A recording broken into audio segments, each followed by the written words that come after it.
أعوذ بالله من الشيطان الرجيم. بسم الله الرحمن الرحيم. الرحمن علم القرآن. صدق الله العظيم. اللهم صل على سيدنا ومولانا محمد وعلى آل سيدنا وأصحاب سيدنا ومولانا محمد وبارك وسلم وسلم علیہ. پیارے دوستو، آج کی گفتگو علم کی فضیلت پر کرنا چاہتا ہوں. دعا فرمائیں کہ اللہ پاک ہمیں دینی دنیاوی، ہمیں ہماری اولاد کو اللہ پاک علم سے مالا مال فرمائے. علم کی فضیلت میں قرآن مجید میں آپ اگر توجہ فرمائیں تو دیکھیں کہ علم اللہ نے اپنا تعارف فرمایا الرحمن علم القرآن.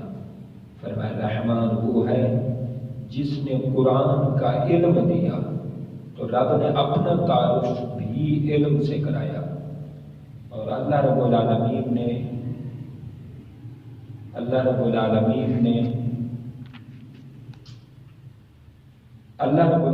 نے کسی نبی کو جو مقام عطا فرمایا، جو مرتبہ عہدہ منصب عطا فرمایا، وہ بھی علم کی بنیاد پر. آپ دیکھیں حضرت آدم علیہ السلام کو رب نے فرمایا وَعَلَّمَ آدَمَ الْأَسْمَاءَ كُلَّهَا.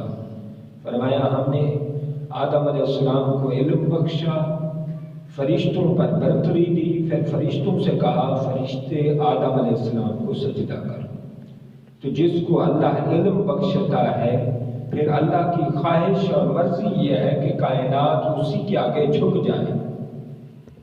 اور پھر اسی طرح حضرت خضر علیہ السلام کو اللہ نے علم بخشا وَعَلَّمْنَاهُ مِن لَّدُنَّا عِلْمًا. اللہ فرماتا ہے ہم نے حضرت خضر علیہ السلام کو علم دیا، علم لدنی دیا. اور یہی علم کی بدولت، علم کی برکت سے حضرت موسیٰ علیہ السلام کی استادی کا رب ذوالجلال نے شرف بخشا. اور اسی طرح حضرت یوسف علیہ السلام وَعَلَّمْتَنِي مِن تَعْوِيلِ الْأَحَادِيثِ. حضرت یوسف علیہ السلام کو رب کریم نے خوابوں کی تعبیر کا علم عطا فرمایا. تو خوابوں کی تعبیر کا علم عطا فرمایا. جو ہی رب کریم نے علم بخشا ویسے اسی ٹائم رب کریم نے عزیز مصر بنا دیا، مصر کا بادشاہ بنا دیا. تو اسی طرح حضرت داؤد علیہ السلام کو اللہ نے علم دیا وَعَلَّمْنَاهُ صَنْعَةَ لَبُوسٍ لَكُمْ. فرمایا ہم نے حضرت داؤد علیہ السلام کو صنعت کا علم عطا فرمایا. اور اسی طرح حضرت سلیمان علیہ السلام کو اللہ نے فرمایا وَعَلَّمْنَاهُ مَنطِقَ الطَّيْرِ. ہم نے سلیمان علیہ السلام کو پرندوں کی بولیاں سکھا دی. اور اسی طرح حضرت عیسیٰ علیہ السلام کو اللہ نے فرمایا وَيُعَلِّمُهُ الْكِتَابَ وَالْحِكْمَةَ وَالتَّوْرَاةَ وَالْإِنْجِيلَ. فرمایا ہم نے حضرت عیسیٰ علیہ السلام کو کتاب اور حکمت اور تورات اور انجیل کا علم عطا کر دیا. اور اسی طرح آقا علیہ السلام کے لیے رب کریم نے فرمایا وَعَلَّمَكَ مَا لَمْ تَكُنْ تَعْلَمُ. ہم نے محبوب مکرم صلی اللہ علیہ وسلم آپ کو سارے علوم عطا کر دیے. تو پیارے دوستو آپ دیکھتے جائیں صرف انسان نہیں، علم رب نے جس کو بھی دیا رب نے عزت بخشی.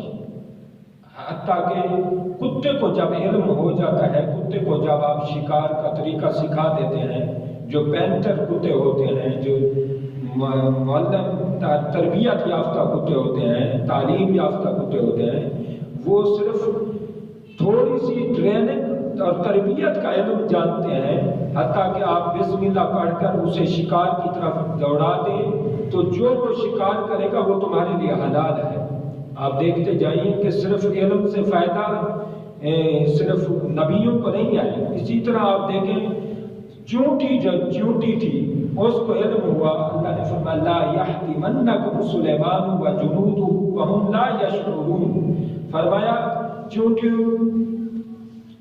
چونٹی کو اللہ رب العالمین نے علم بخشا چیونٹی کو جو علم بخشا کہ سلیمان علیہ السلام کا لشکر آ رہا ہے، تو چیونٹی نے اپنی دوسری چیونٹیوں سے کہا اے چیونٹیوں اپنی بلوں میں چلی جاؤ، کہیں سلیمان علیہ السلام کا لشکر تمہیں روند نہ دے، تمہیں مار نہ ڈالے، اس لیے تم اپنے بلوں میں حفاظت سے چلی جاؤ۔ تو جب چیونٹی کو رب نے علم بخشا تو اسے عزت بخشی۔ کیا عزت بخشی کہ رب نے چمکتے ہوئے قرآن کے حروف نصیب کی، اور پھر چمکتے ہوئے قرآن کی رب نے فرمایا چیونٹی کو علم ہوا ہے، میں علم کا خزانہ اور علم کی برکت اور علم کا انعام دینا چاہتا ہوں کہ پوری سورت کا نام ہی سورت نمل رکھ دیتا ہوں۔ اسی طرح آپ دیکھیں سورت عنکبوت، وہ جو مکڑی تھی حضور علیہ السلام کی غار پر اس نے جالا تنا، جالا بنا، تو اسے جالا بننے کا علم ہوا، تو تھوڑے سے علم کی وجہ سے رب نے سورت کا نام ہی سورت عنکبوت رکھ دیا۔ تو پیارے جتنی جس میں علم آتا گیا، رب اسی قدر اپنی رحمتیں، نعمتیں، کرم نوازیاں اور مہربانیوں کے دروازے کھولتا گیا۔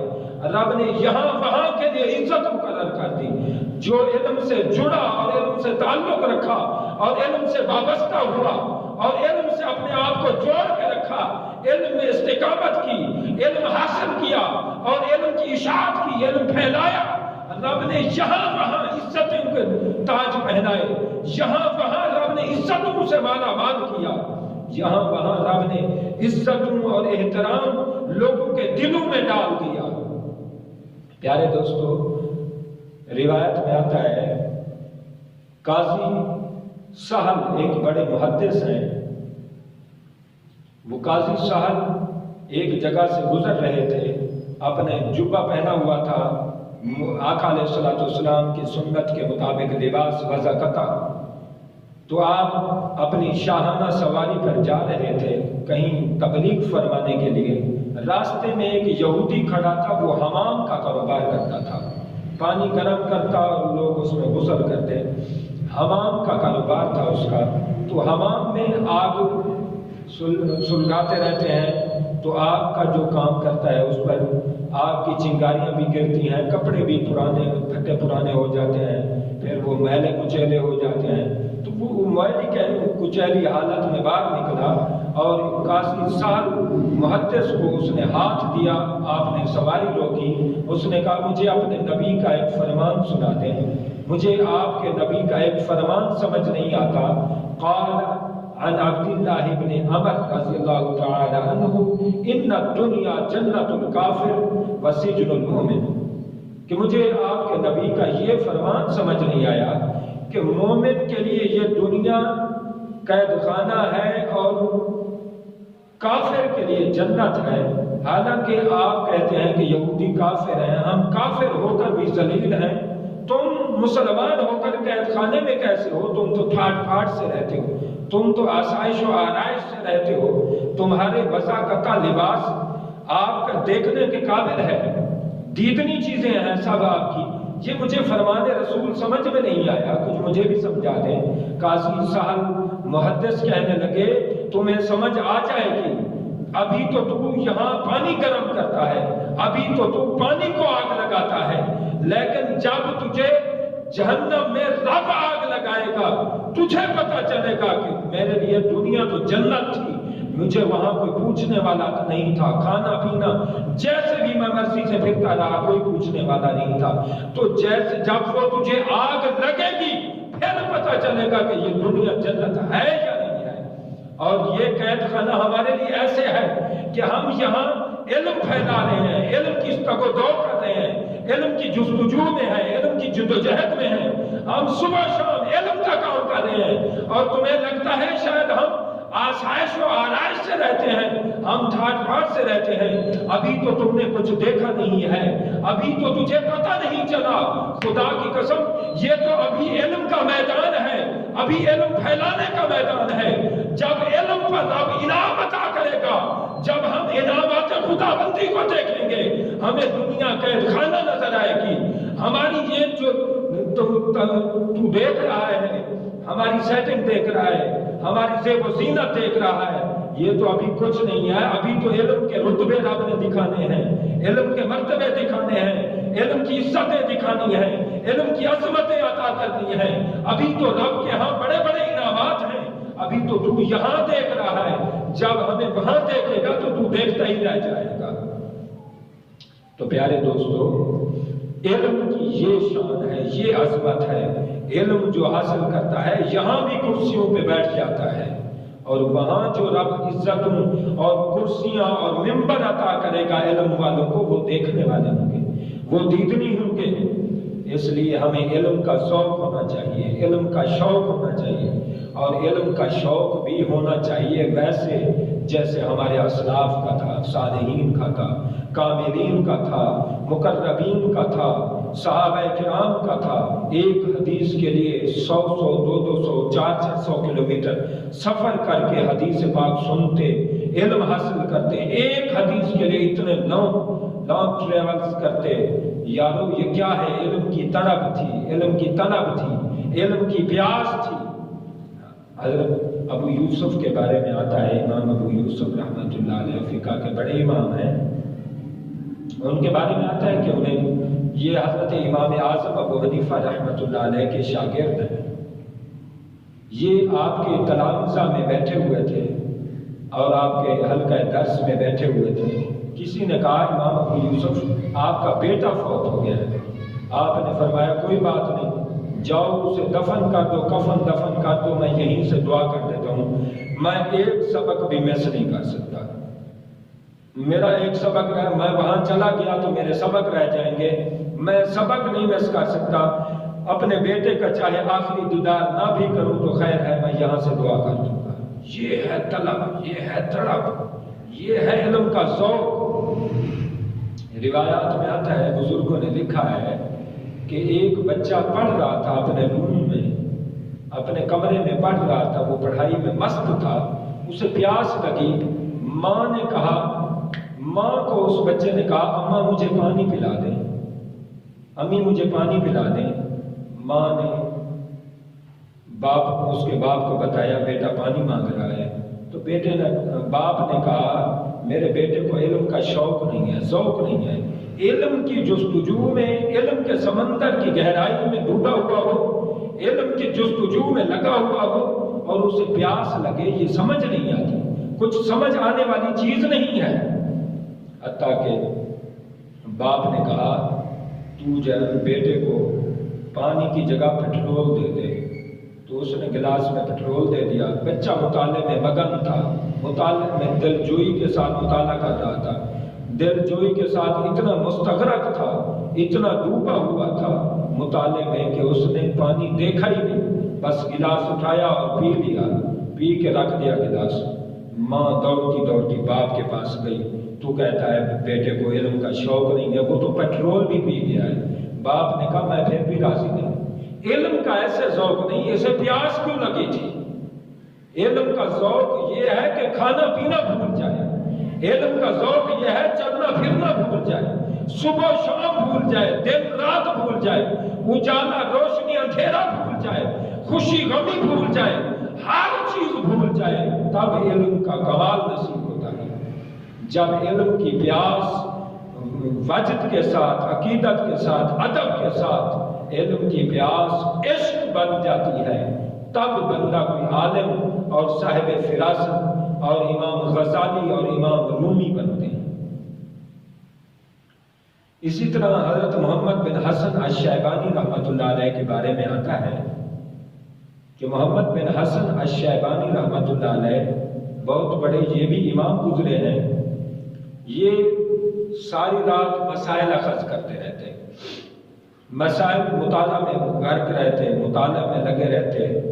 جب آپ کو کوئی مسئلہ سمجھ آ جاتا، اللہ کے فضل سے کوئی اللہ کی کرم نوازی ہو جاتی، القاء ہو جاتا، تو آپ باہر نکل آتے اور کودتے، اچھلتے اور وجد میں آ جاتے اور دھمالے ڈالتے اور رقص کرتے اور کہتے یہ ہارون رشید کے زمانے میں تھے، اور ہارون رشید خلیفہ کے بیٹوں کو بلاتے، امین و مامون آ جاؤ، خدا کی قسم میں نے علم میں غوطہ لگایا، علم کے سمندر میں میں غوطہ لگا کر میں نے جو علم کے موتی چنے ہیں، موتی کے حصول کیا ہے، میں نے جو علم حاصل کیا ہے، یہ جو مسئلہ مجھے پتا چلا ہے، مسئلے کا ان کی انکشاف مجھ پر ہوا ہے، خدا کی قسم اس چٹائی پر اور اس فقیری میں تمہیں بادشاہت اور صاحبزادیت میں اتنا مزہ نہیں آیا ہوگا جتنا مجھے مسئلہ پہچاننے میں، مسئلے کی جانچ پڑتال کرنے میں اور مسئلہ معلوم کرنے میں خوشی ملتی ہے۔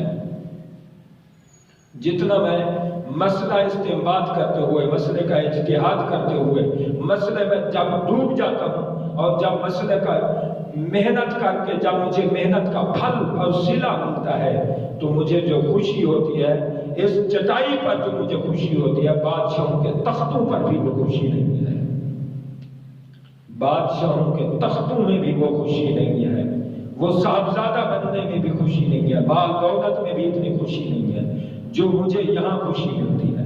ایک دفعہ حضرت امام شافعی رحمۃ اللہ علیہ ملنے کے لیے گئے حضرت امام محمد رحمۃ اللہ علیہ کو، تو حضرت امام محمد رحمۃ اللہ علیہ نے کھانا کھلایا عشاء کے بعد، حضرت امام شافعی رحمۃ اللہ علیہ مصلی پر کھڑے ہو گئے، مصلی پر کھڑے ہو گئے، ساری رات وہ نماز پڑھتے رہے اور امام محمد رحمۃ اللہ علیہ اپنی چارپائی پر لیٹے رہے۔ جب صبح فجر کی آذان ہوئی تو وہ امام شافعی رحمۃ اللہ علیہ فرماتے ہیں بغیر وضو کے آگے سنتیں ادا کرنے لگ پڑے۔ جب انہوں نے سنتیں ادا کی، مجھ سے رہا نہ گیا، میں نے پوچھ لیا امام ساری رات تم سوئے رہے، اب بغیر وضو کے تم سنتیں ادا کر رہے ہو؟ آپ نے فرمایا خدا کی قسم، رب ذوالجلال کی دست قدرت میں میری جان ہے، اس عظیم و کریم رب کی قسم، تم کہتے ہو میں سویا رہا اور میں لیٹا رہا اور میں بغیر وضو کے سنتیں پڑھ رہا ہوں، خدا کی قسم مجھے ایک لمحہ بھی، ساری رات ایک لمحہ بھی نیند نہیں آئی، ساری رات میں علم کی پیاس میں، علم کی تگ و دو میں، علم کی جد و جہد میں، علم کی جستجو میں لگا رہا، خدا کی قسم ایک لمحہ مجھے نیند نہیں آئی۔ جب مجھے نیند ہی نہیں آئی تو میرا وضو کیسے ٹوٹا؟ تو میں بغیر وضو کے کیسے سنتیں پڑھ رہا ہوں؟ امام شافعی رحمۃ اللہ علیہ، تم نے ساری رات نماز پڑھی ہے، مصلی آباد کیا ہے، نوافل پڑھے ہیں، قرآن پڑھا ہے، شب بیداری کی ہے، تہجد گزاری کی ہے، تمہارا عمل ایک طرف، میں نے ساری رات میں 1000 مسائل اخذ کیے ہیں، 1000 مسائل میں نے استنباط کیے ہیں، 1000 مسائل مجھ پر انکشاف ہوا ہے۔ تمہارے شب بیداری، تمہارا مصلی پہ جاگنا، رات کا جاگنا، عبادت کرنا، والذین یبیتون لربہم سجدا وقیاما، تمہارا ساری رات سجدے اور قیام اور رکوع میں گزارنا ایک طرف، میرا حال یہ ہے کہ میں نے 1000 مسئلہ اسی بستر پر سیکھا ہے اور میری کمر میں تکلیف ہے، میں اس لیے لیٹا رہا، میں لیٹ کر جو علم کی جستجو دل جمی میں بہت رہا اور مست رہا، مجھے کوئی پتہ نہیں، ایک لمحہ بھی میں نہیں سویا۔ یہ ہے ہمارے بزرگوں کا طریقہ، یہ ہے ہمارے بزرگوں کا احوال، یہ ہے ہمارے بزرگوں کی جستجو، جد و جہد۔ ہمارے بزرگوں نے خون پسینہ ایک کر کے کتابیں لکھی ہیں، جستجو رکھی ہے، علم کے پہاڑ انہوں نے اکٹھے کیے ہیں اور علم کیسے کیسے حاصل کیا، یہ ہمارے بزرگوں نے عرق ریزی کی ہے، محنت کی ہے، یہ ہماری بزرگوں کی مشقت ہے۔ اللہ ان کے درجے بلند کرے، ہمیں بھی علم کا وہ ذوق عطا کرے جو سلف صالحین کا تھا، جو مصنفین کا تھا، جو کاتبین کا تھا، جو اس وقت کے خیر القرون دور کے صحابہ کرام کا تھا، صحابہ کرام والے جذبات ہوں۔ اور اس علم پر عزت، بڑے بڑے بادشاہ علم والوں کی عزت ادب کرتے تھے، احترام کرتے تھے، آج تو احترام ہی نہیں ہے، خدا کی قسم آج نہ علم ہے، نہ علم پر جو سامعین کے دلوں میں علم والوں کا حیا ہے، ادب ہے۔ روایت میں آتا ہے خلیفہ ہارون رشید کے پاس ابو معاویہ ایک بڑے محدث آ گئے، یہ آنکھوں سے نابینا تھے، بڑے محدث تھے۔ خلیفہ ہارون رشید کے پاس آ گئے تو آنکھوں سے چونکہ معذور تھے تو انہوں نے کہا بادشاہ سلامت خلیفہ ہارون رشید، میں نے قضاء حاجت پہ جانا ہے، وضو کرنا ہے۔ خلیفہ ہارون